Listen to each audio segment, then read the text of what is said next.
بسم اللہ الرحمن الرحیم۔ اللہم صلی علی محمد وعلی آل محمد۔ میں ہوں جی محمد مظہر اقبال چٹھا ایڈوکیٹ، اور آپ دیکھ رہے ہیں میرا یوٹیوب چینل چٹھا لا ایسوسیٹس۔ اس چینل سے میں سرکاری ملازمین کو ان کے قوانین ایجوکیٹ کرنے کی کوشش کرتا ہوں، اور اس کے ساتھ ساتھ جب کچھ سرکاری ملازمین کے متعلق خبریں ہوتی ہیں تو ان خبروں کو بھی آپ تک پہنچاتا ہوں۔ تو میرے پاس ایک انتہائی تشویشناک خبر ہے۔ اس سے پہلے کہ اس خبر کو ہم جانیں، سب سے پہلے میری گزارش ہے کہ آپ میرے چینل کو سبسکرائب کر دیں اور اسے لائک اور شیئر بھی کر دیں۔ یہ ویلاگز خالصتاً ایک صدقہ جاریہ کے جذبے کے طور پر بنائے جاتے ہیں، تو اس لیے اسے لائک اور شیئر کیا کیجیے تاکہ جو ہے ہماری آواز جو ہے وہ تمام سرکاری ملازمین تک پہنچے۔ تو آج کی خبر جو ہے وہ انتہائی تشویشناک ہے۔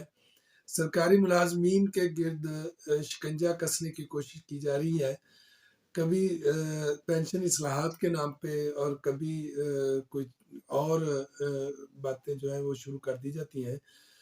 تو یہ حکومت جو ہے یہ جا رہی ہے جی IMF کے پاس۔ یہ خبر تو 2 مارچ 2024 کی تھی، لیکن اس وقت ہم نے یہ سمجھا کہ یہ خبر جو ہے یہ کوئی مصدقہ خبر نہیں ہے۔ تو جب میرے ذرائع نے کنفرم کیا اور بتایا کہ یہ بات بالکل درست ہے کہ حکومت جو ہے وہ نہ صرف IMF کے پاس گئی ہے بلکہ IMF نے آگے سے جو مطالبات رکھے ہیں وہ بھی اب اس وقت ریکارڈ کا حصہ ہے۔ تو IMF سے جب یہ قرض لینے گئے ہیں تو انہوں نے مطالبہ کیا رکھا ہے؟ انہوں نے کہا کہ سب سے پہلے تو سرکاری ملازمین کو جو ہے وہ ٹیکس نیٹ میں لایا جائے، حالانکہ پہلے بھی ٹیکس سرکاری ملازمین ادا کرتے ہیں، لیکن شکنجہ اور مزید کسنے کی تیاری کر لی گئی ہے۔ یعنی سب سے پہلے جو تھے 6 لاکھ روپے جو سالانہ تنخواہ حاصل کرتے تھے، یعنی 50,000 روپے ماہانہ جو تنخواہ حاصل کرتے تھے، تو ان پہ ٹیکس لگایا جاتا تھا۔ لیکن اب یہ فیصلہ کیا گیا ہے کہ 4 لاکھ روپے جو سرکاری ملازمین حاصل کرتے ہیں ایک سال میں، تو ان پر بھی یہ ٹیکس لگے گا۔ یعنی 50,000 سے یہ شرح جو ہے وہ کم ہو کر اور کم ہو جائے گی، اور تقریباً 30-35,000 روپے لینے والے لوگ بھی ٹیکس نیٹ میں آ جائیں گے اور ان کو بھی ٹیکس دینا ہوگا۔ اور اس کے علاوہ صرف بات یہیں تک نہیں رکی، IMF نے یہ بھی مطالبہ کر دیا کہ ریٹائرڈ ملازمین کی جو پینشن ہے اس کو بھی ٹیکس نیٹ میں لایا جائے اور ان پہ بھی ٹیکس لگایا جائے۔ تو یہ پہلے مستثنیٰ تھے پینشنرز اس ٹیکس سے، لیکن اس چھوٹ کو ختم کرنے کا مطالبہ کر دیا ہے IMF نے، اور حکومت اس تیاری میں جٹ گئی ہے۔ تو اب بات یہ ہے کہ میرا دل تو چاہتا ہے کہ اس پہ میں گھنٹوں بات کر سکتا ہوں، لیکن آپ کے ٹائم کی مد نظر کہ یہ جو کچھ دن پہلے 1.5 ارب روپے کا جو سرکار انہوں نے بجٹ پاس رکھا ہے اور تجویز ہے کہ 1.5 ارب روپے جو جاری کیے گئے ہیں اس کے لیے، جو MNAs اور MPs کی تنخواہوں کے لیے، اور ان کے لیے بے بہا مراعات کا اعلان کیا گیا ہے۔ یعنی اس میں ان کو الاؤنسز کے نام رکھنے نہیں آ رہے تھے اور ایسے الاؤنسز ان کو دیے جا رہے تھے۔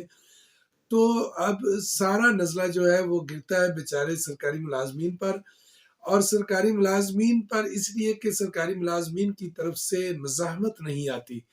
آپ کو میں یاد دلاؤں، کیونکہ میں بھی سرکاری ملازمت کرتا رہا ہوں اور میں یونینسٹ تھا ایک تنظیم کا، میں بھی مرکزی صدر تھا، تو میں بخوبی حالات سے واقف ہوں اور بخوبی مجھے پتہ ہے کہ سرکاری ملازمین کے خلاف اس وقت یہ کارروائیاں ہوتی ہیں جب ان کے لیڈر سوئے ہوتے ہیں۔ تو لیڈروں کو جاگنا ہوگا، کیونکہ اس کی اگر آپ نے بہترین مثال دیکھنی ہے تو وہ فرانس میں دیکھیں۔ سب سے زیادہ جو سرکاری ملازمین یا دیگر ملازمین کی تنظیمیں اگر مضبوط ہیں یا اپنے حقوق کے لیے جدوجہد کرتی ہیں تو وہ فرانس میں کرتی ہیں۔ تو فرانس میں ایسی مثالیں بھی دیکھنے میں آتی ہیں کہ اسٹرائک کا نوٹس جاتا ہے، تو پھر اگر کوئی جہاز لنگر انداز ہونے والا ہوتا ہے بندرگاہ پہ، تو وہ پھر وہیں روک دیا جاتا ہے۔ اور ایک سٹرائک کے دوران یہ واقعہ پیش آیا کہ تیل سے بڑا بھرا ہوا جہاز جو ہے وہ بندرگاہ پہ لگنے کے قریب تھا، تو یونین کی طرف سے سٹرائک کا نوٹس ملا، تو پھر اس کے کیپٹن نے اس کو وہیں سمندر میں روک دیا اور کہا کہ جب تک ہمارے مطالبات پورے نہیں ہوتے تو اس وقت تک ہم کسی قسم کی جو ہے وہ موومنٹ نہیں کریں گے، اور ہماری مکمل سٹرائک ہے۔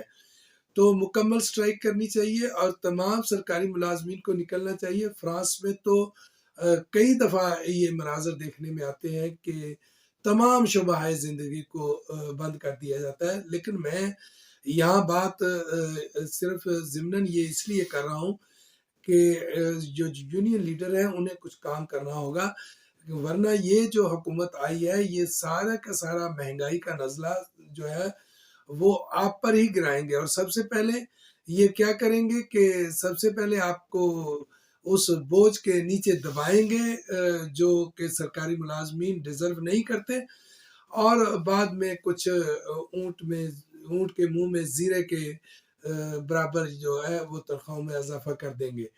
تو یہ ایک تشویشناک خبر تھی، اور یہ سمجھ سے بالا ہے کہ سرکاری ملازمین کی ہی طرف کیوں رخ کیا جاتا ہے۔ تو ظاہر ہے کہ ایک بات سمجھ آتی ہے کہ وہ جیسے کہ علامہ اقبال کا شعر ہے کہ ہے جرم ضعیفی کی سزا مرگ مفاجات۔ تو اگر ہم کمزوری دکھائیں گے، سرکاری ملازمین کمزوری دکھائیں گے، تو پھر یہ ہو کر رہے گا۔ تو اب یہ بالکل قریب ہے کہ ایک دو روز میں یہ سرکاری ملازمین پر یہ ٹیکس کا بوجھ ڈالنے جا رہے ہیں۔ تو انشاءاللہ تعالی میں آپ کے لیے خبریں جو امپلائیز کی خبریں ہوتی ہیں اور سرکاری ملازمین کو ایجوکیٹ کرنے کے لیے جو نت نئے عدالتوں میں فیصلے ہوتے ہیں ان کے متعلق تجزیے و تبصرے اور ان کے ریفرنسز لے کر آپ کی خدمت میں حاضر ہوتا رہوں گا۔ اب تک کے لیے اتنا ہی، مجھے اجازت دیجیے، انشاءاللہ ملیں گے بہت جلد۔ تب تک کے لیے اللہ آپ کا اور میرا حامی و ناصر ہو۔ Thank you. اللہ